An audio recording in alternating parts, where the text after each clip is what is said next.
The episode opens by laying down the mythology, and it's heavy.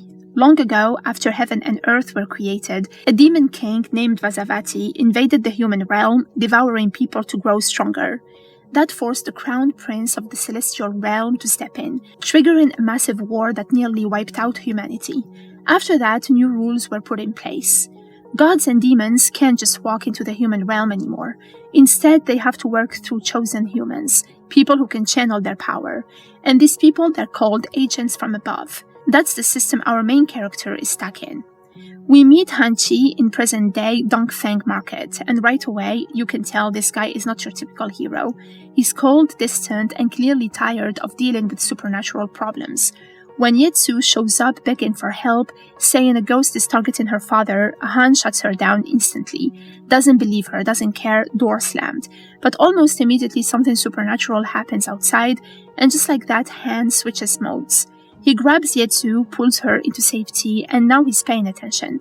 He agrees to help, but makes it very clear he's doing the bare minimum. As they move through the building, Han reveals its dark history. A man once started a fire during a failed love pact, killing multiple residents. Now their spirits are trapped, reliving that fear every single night. To help Yetsu understand what she's dealing with, Han does something extreme. He forcibly opens her third eye. Now she can see ghosts, and just like that, she's fully pulled into his world.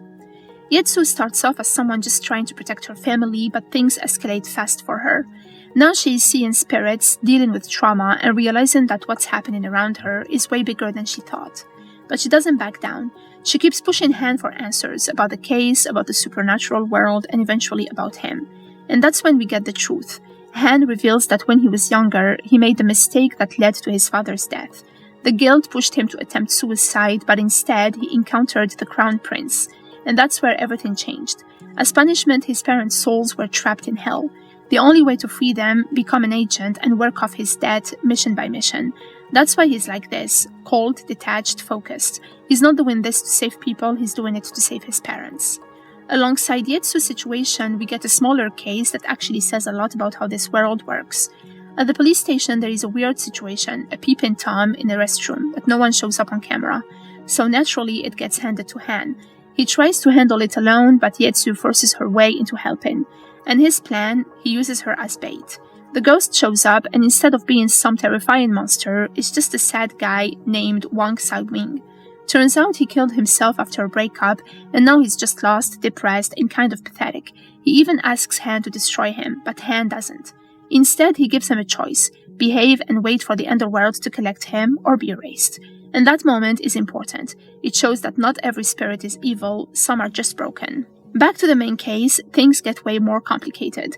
Yetsu's mother has brought in a Feng Shui master, Ho Chunlai, to deal with the situation, but the moment Han hears about him, he's suspicious. Ho uses Wu Men Mao Shan techniques, which are known for manipulating spirits, not helping them. And sure enough, something's off. Han starts digging and realizes the truth. The red packet under Yetsu's father's pillow wasn't meant for him at all. It was placed by her mother, and it was meant to target another woman. So this isn't just a haunting, it's manipulation. Once Han tracks down the real target, everything escalates. He discovers that Hu Chunlai has been controlling two female spirits, using them as weapons. And now they turn on Han. What started as a simple case turns into a full-on supernatural fight. The spirits attack, chaos breaks out, and Han is forced to step in seriously for the first time. He reveals his authority, trying not just to fight them, but to free them from host control. Because again, the real villain here isn't the spirits, it's the one controlling them. By the end of the episode, the truth is out. The haunting wasn't random, it was orchestrated. Han is now fully involved, Yetsu is deep in a world she can't walk away from, and Master Ho has proven there are much darker forces at play. And on top of that, Han's personal mission is still hanging over everything, thousands of tasks, all to free his parents from hell. So yeah, this isn't just a case of the weak story, this is the start of something much bigger.